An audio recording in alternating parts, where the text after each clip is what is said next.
pois conseguimos organizar o trabalho nacional segundo os princípios cristãos da justiça social, sem abalos econômicos.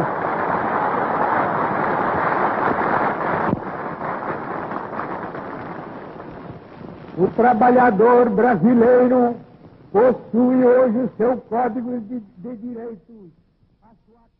Um pouco antes da queda de Getúlio Vargas, começou a constituição dos partidos políticos que iriam existir durante os anos democráticos entre 1945 e 1964. Os principais partidos, ao lado de outros, mas os principais partidos foram a União Democrática Nacional, a UDN, que representava os opositores a Getúlio Vargas. O PSD, que era, de certo modo, uma invenção de Vargas, representando, sobretudo, a burocracia do Estado Novo e setores rurais.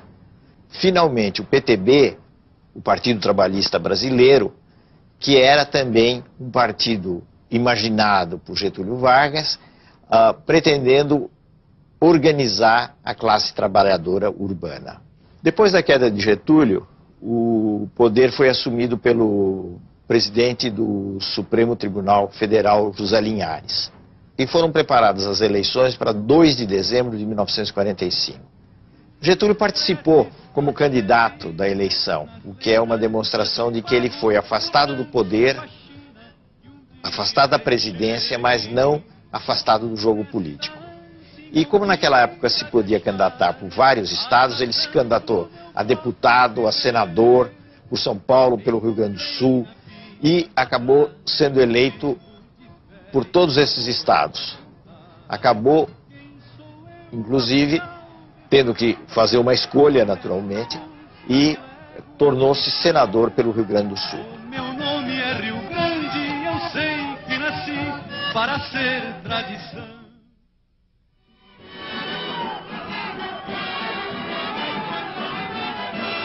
Dois principais candidatos disputaram a eleição. De um lado, o general Eurico Gaspar Dutra, que tinha sido uma figura central do Estado Novo, e de outro, o brigadeiro Eduardo Gomes, que era o candidato da oposição, o candidato da UDN. Curiosamente, os dois eram militares, mas a gente pode dizer que Eduardo Gomes era um militar liberal e Dutra vinha da tradição autoritária do Estado Novo. Dutra teve o apoio de Getúlio Vargas.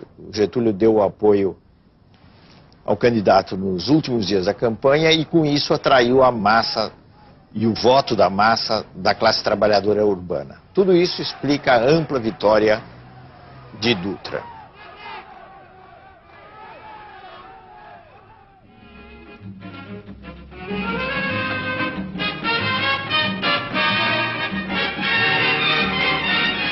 Ao mesmo tempo em que se procedeu à eleição de Dutra, se procedeu à eleição para uma Assembleia Constituinte, isto é, a eleição de figuras políticas encarregadas de elaborar uma nova Constituição.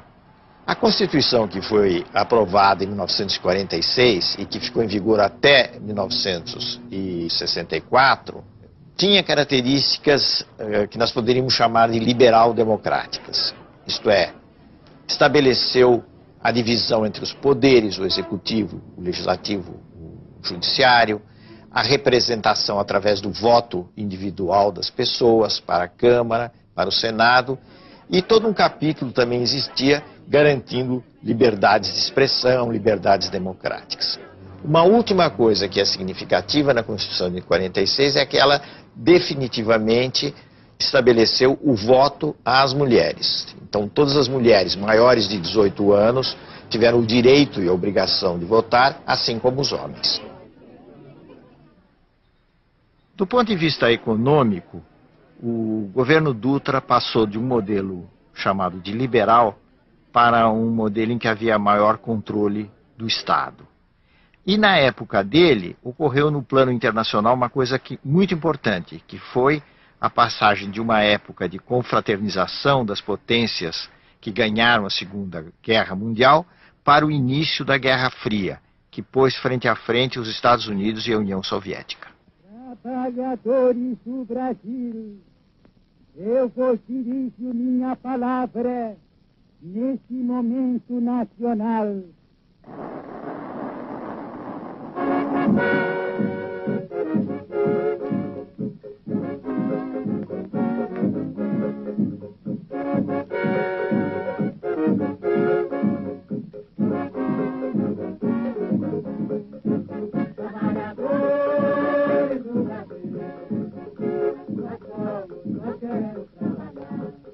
Nas eleições de outubro de 1950, lançado pelo PTB, Getúlio alcançou a vitória, enfrentando mais uma vez o brigadeiro Eduardo Gomes pela UDN e um candidato obscuro, Cristiano Machado, pelo PSD.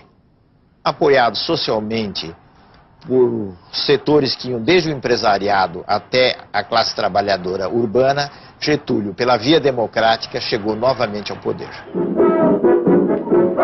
Bota o retrato do velho outra vez, bota no mesmo lugar. Bota o retrato do velho outra vez, bota no mesmo lugar. O sorriso do velhinho faz a gente trabalhar. O sorriso do velhinho faz a gente trabalhar. Getúlio Vargas voltou ao poder em circunstâncias muito diferentes daquelas que tinham sido as dos 15 anos do seu primeiro governo. Porque agora ele tinha que lidar com um processo democrático, com uma situação muito mais complicada do que ocorrera, sobretudo no curso do Estado Novo, em que ele tinha um controle muito forte do poder. Ele teve que lidar com divisões no interior do Exército, disputas no interior do Exército, disputas na sociedade e um quadro econômico que foi se tornando complicado, especialmente com o agravamento da inflação. Na área da economia, do grande modelo, digamos assim, da grande orientação econômica, nós podemos dizer que não houve um corte com o advento, com a instalação do período democrático. Por quê?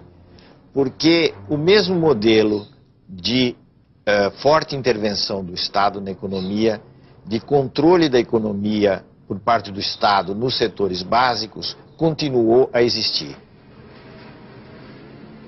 Um dos momentos de mobilização mais intensa do segundo governo Vargas foi o momento da luta pelo petróleo, a luta pelo monopólio estatal do petróleo, que deu origem à formação da Petrobras.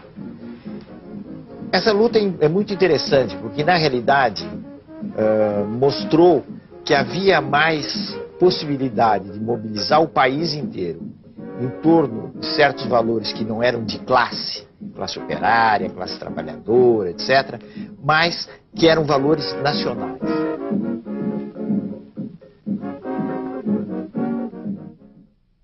O populismo era um fenômeno que já vinha dos últimos anos do Estado Novo. E era uma tentativa de Getúlio e do grupo que o cercava de unir numa frente política o Estado, os trabalhadores urbanos e o empresariado nacional, aquilo que se chamava de burguesia nacional. Ocorre que, no segundo governo Vargas, o populismo tomou um aspecto muito mais mobilizador. Quer dizer, Getúlio, cada vez mais convencido de que ele podia mobilizar e se apoiar nas classes trabalhadoras urbanas como um recurso político para os seus objetivos. Esse foi um dos problemas do segundo governo Vargas, na medida que essa política, que não era propriamente uma política conservadora, assustou muitos setores conservadores e especialmente grupos no interior do Exército. Um dos personagens centrais do populismo, da atuação populista, foi João Goulart, que ficou mais conhecido pelo apelido Jango. O Jango foi ministro do Trabalho do Getúlio e era um personagem pelo qual Getúlio tinha muitas simpatias. Na realidade, Getúlio e Jango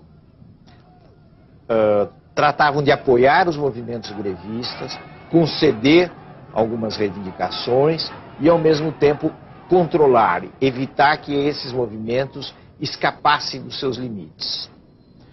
Alguns movimentos, no entanto, fugiram da influência ou do controle do governo Getúlio. O caso mais expressivo foi o de São Paulo, onde ocorreu uma grande greve que começou pelos têxteis, a chamada greve dos 300 mil. Naqueles anos do governo Getúlio, a divisão entre os partidários de Vargas e os inimigos de Vargas, que estavam organizados na UDN, se tornou muito intensa.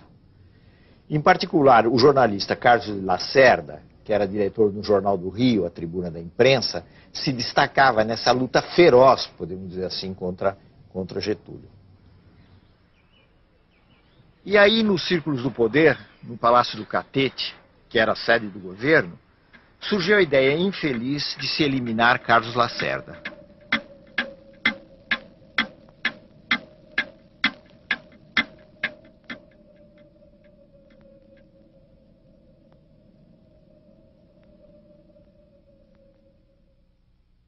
O atentado contra Lacerda foi um verdadeiro desastre. Primeiro porque o atentado em si era uma ideia absurda, indigna, e depois porque toda a ação foi muito mal executada, resultando na morte de um companheiro de Carlos Lacerda que estava ao lado dele quando ele entrava no seu apartamento na Rua Toneleiros, no Rio de Janeiro. Esse amigo de Lacerda era o Major Vaz da Aeronáutica, que se transformou numa espécie de mártir e de emblema dos opositores de Getúlio. A morte do Major Vaz teve um efeito eletrizante, começou-se a acusar os íntimos de Getúlio e o próprio presidente da prática de corrupção. O próprio Getúlio falou que havia um mar de lama à volta dele, que ele não conhecia, e ele realmente se sentiu encurralado e acabou dando um tiro no peito em 24 de agosto de 1954, deixando uma carta chamada famosa Carta Testamento de Getúlio Vargas.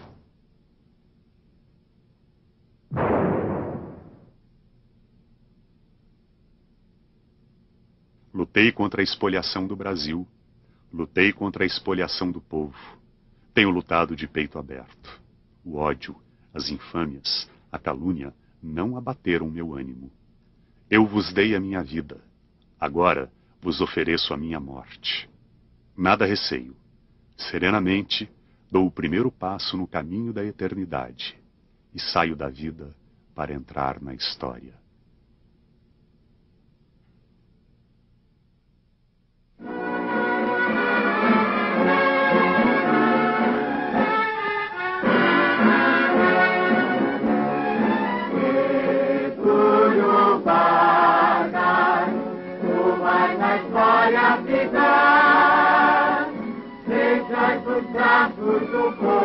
Getúlio foi a figura política mais importante do Brasil no século XX, apesar de todas as suas contradições. Com a morte dele por razões políticas, com esse sacrifício, ele se converteu perante as massas populares num verdadeiro mito.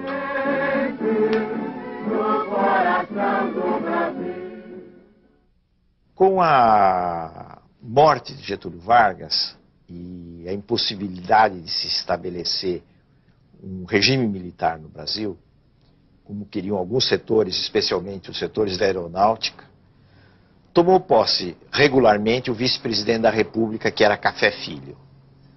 O vice-presidente fez uma política favorável aos setores que haviam derrubado ou concorrido para o suicídio de Getúlio Vargas.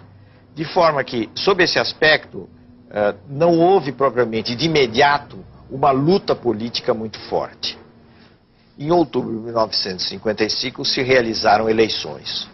Então, houve uma continuidade no processo democrático, apesar de todo o drama da morte de Getúlio Vargas e dos momentos incertos que se sucederam e que ainda iriam se suceder. Nessa eleição de outubro de 55, se estabeleceu uma união que foi clássica desse período entre o PSD e o PTB. Os dois partidos lançaram a candidatura de Juscelino Kubitschek à presidência da República. Então, Juscelino foi eleito com um percentual de aproximadamente 36% dos votos, tendo-se que considerar que nessa época não existia o processo eleitoral em 2 turnos. Quem chegasse na frente no primeiro turno, fosse com que porcentagem fosse, ganhava as eleições. Entre a vitória de Juscelino e a posse de Juscelino, ainda houve muitas complicações. Porque a UDN, o setor militar, adversário do getulismo, se opuseram fortemente à posse de Juscelino. Mais uma vez surgiu a tentativa de interrupção do processo democrático. O vice-presidente Café Filho sofreu um ataque cardíaco, haveria uma substituição dele por Carlos Luz, e nesse momento de incerteza e de risco para a posse de Juscelino, houve o chamado golpe preventivo do Marechal Teixeira Lott. Lott, em novembro de 1955, impediu a posse de Carlos Luz e garantiu, pelo contrário, a posse de Juscelino, que se daria em janeiro de 1956.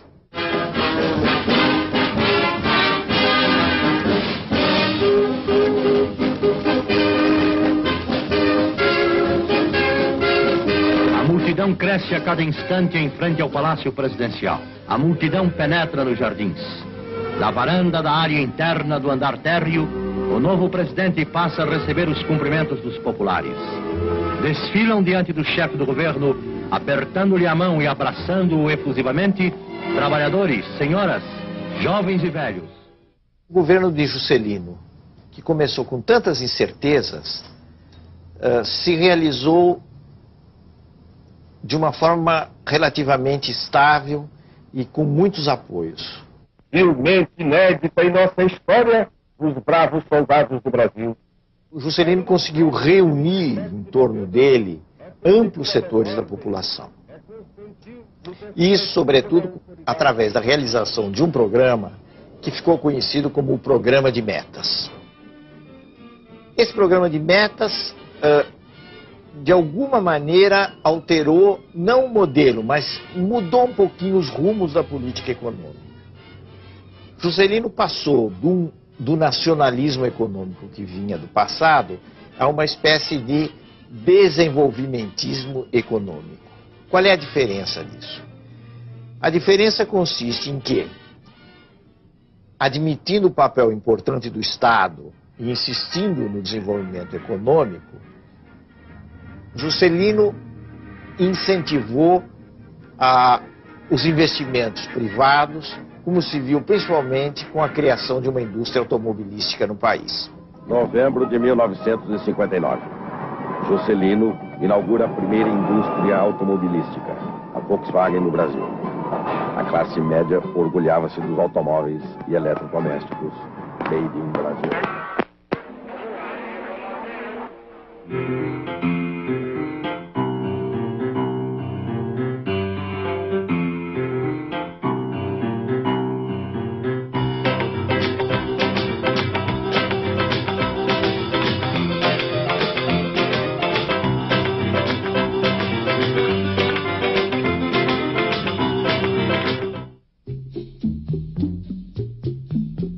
A construção de Brasília, no centro do país, representou a realização de um velho sonho que vinha existindo desde os fins do século XIX.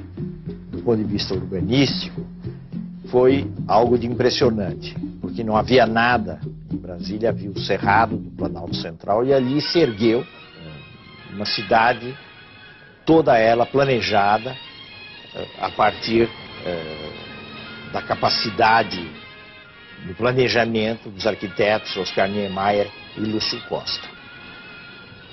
De tal forma que Brasília se tornou uma espécie de emblema do avanço da civilização, com seus problemas, mas também com as suas virtudes, no centro-oeste do país.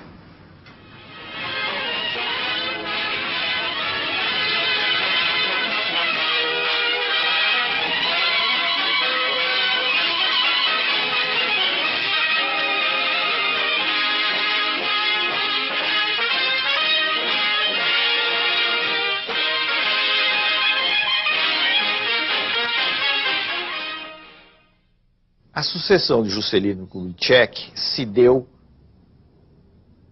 de uma forma normal no regime democrático, numa disputa presidencial em que os nomes principais foram Jânio Quadros, de um lado, uma figura inteiramente nova, vamos dizer, atípica na vida política brasileira, e o Marechal Teixeira Lott, de outro.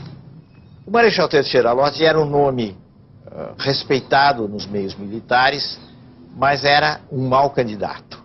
Ele não empolgava a massa popular, e com isso a possibilidade de êxito da sua candidatura era e foi muito escassa. Jânio conseguiu perceber uma coisa que era muito importante, que o tema da moralidade pública poderia ter um rendimento popular. Jânio se transformou num grande personagem do ponto de vista político e alcançou uma vitória muito expressiva nas eleições de 1960. Barre, barre, vassourinha, barre, barre a bandalheira, e o povo já está cansado de sofrer dessa maneira. O governo Jânio foi um governo muito breve, um governo de poucos meses. Pela primeira vez, um presidente tomava posse em Brasília e ele deveria governar em Brasília.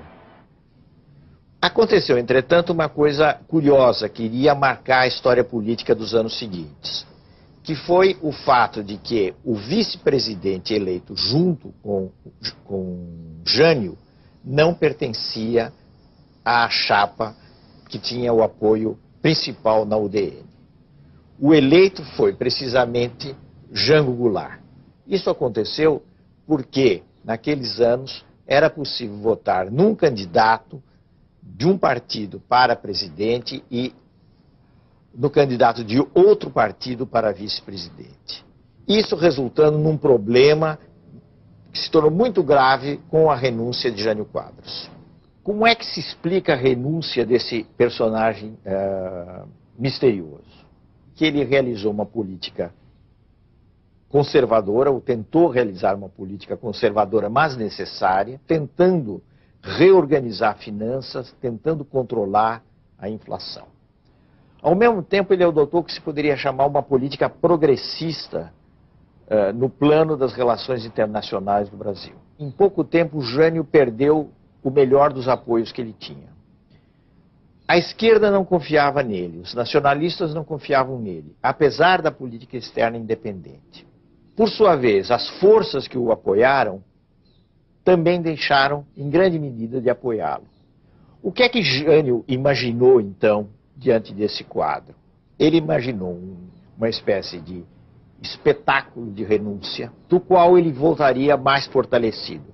Então isso parecia um expediente que daria certo. Só que deu inteiramente errado.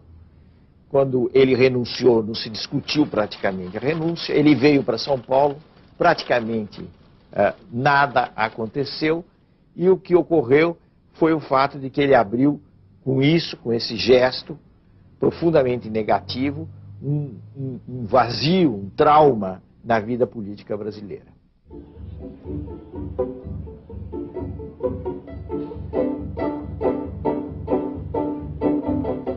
O vice-presidente que deveria tomar posse era Jango Goulart, que era uma figura muito controvertida e criticado fortemente pelos meios militares que haviam apoiado Jânio. Houve um período em que se teve a impressão, durante algumas semanas, de que haveria um golpe e que o vice-presidente Jango Goulart não tomaria posse. Afinal, se chegou a um acordo e se instituiu no Brasil um regime parlamentarista. Quer dizer, o presidente teria alguns poderes, mas não todos os poderes. E, na realidade, seria o parlamento quem teria o maior poder através da figura de um primeiro-ministro.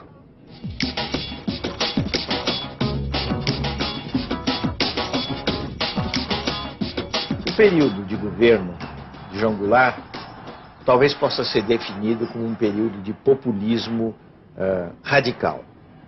Houve um populismo do fim do Estado Novo, depois um populismo mais mobilizador do segundo governo Getúlio, E no governo Jango, na realidade, ele tomou aspectos de maior radicalidade. Houve um comício em março de 1964, no Rio de Janeiro, o famoso comício da Central do Brasil, em que Jango anunciou uma série de medidas de reformas perante uma grande massa da população. E deu com isso a impressão de que estavam se iniciando as chamadas reformas de base. Reforma agrária, reforma urbana, que conduziriam o país, ao ver dos conservadores, a um rumo desconhecido. A partir daí, houve uma mobilização social anti-Jango, feita principalmente por uma classe média atemorizada, de tal forma que deu uma base social, civil, ao movimento anti-Jango. Nos fins de março, 1º de abril de 1964, estava se instaurando o primeiro regime militar no Brasil, que iria durar até praticamente o começo dos anos 80.